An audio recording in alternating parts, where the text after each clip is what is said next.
describe him to me. And Muslims, look at the description of your Rasul.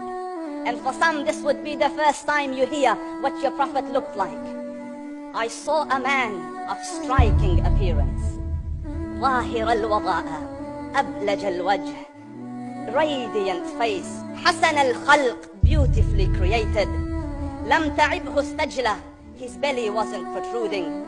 ولم تزر به السعلة, nor was his head disproportionate and small.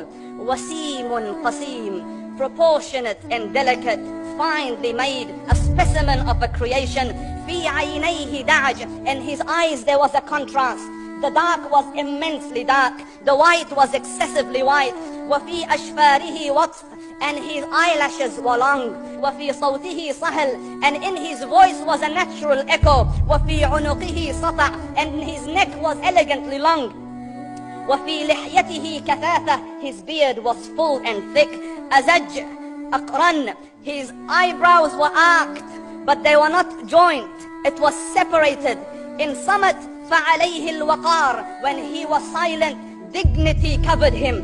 وإن تكلم سماه وعلاه البهاء, and when he spoke, it was audible and clear, almost commanding and overtaking. أجمل الناس وأبهاهم من بعيد, from afar the most striking and outstanding in appearance. وأحسنهم وأجملهم من قريب, and when he came near, the best of them and the most handsome of them in closeness.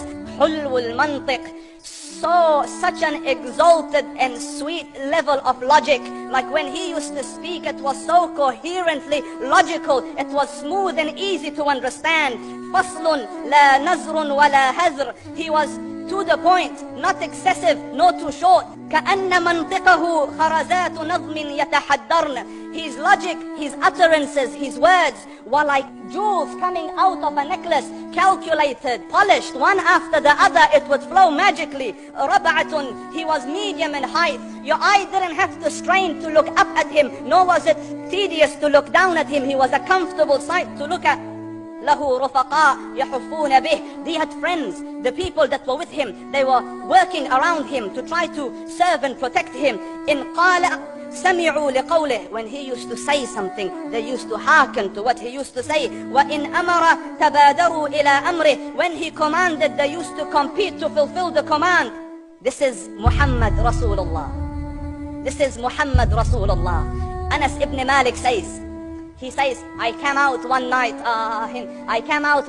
it was the full moon night. And I looked at the moon, and in the desert, understand, the moon is an awesome sight. It is smooth, it is radiant, it is clear, it is gentle compared to the scorching sun at which they are used to. So the moon was the epitome of beauty. So he says, I came out at a full moon night and I looked at the moon and I saw it beautiful, handsome. So I said, let me go see if the moon is more handsome or my Prophet is more handsome. Let me see if that is more beautiful or the Prophet is more beautiful. So I went and I saw him standing afar. So I looked at his face, and I looked at the moon, and I looked at his face, and I looked at the moon, and I looked at his face, and I looked at the moon, and he said, Wallahi, he was more handsome than the moon in its entirety.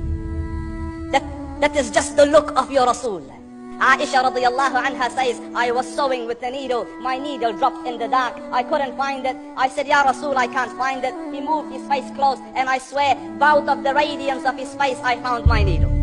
And the Prophet sallallahu alayhi wasallam was mind-bogglingly handsome, but his handsomeness was covered with waqar and jalal and hayba. The Sahaba say, when we used to sit at his feet, two feelings conflicting would come on the heart. The first one, you wanted to look at him. You wanted to behold the majesty of his face. And when you wanted to look up, shyness used to overtake you, so you used to look down. Amr ibn al-As says, I sat with him many times, but if you ask me to describe his face, I can't describe it. I wouldn't be able to look up to him ijlalan wa ta'zeeman. I couldn't look up at him. And that is why he didn't have the problems that Yusuf alayhi salam had. Because it was difficult to penetrate the awe and the splendor of the Rasul.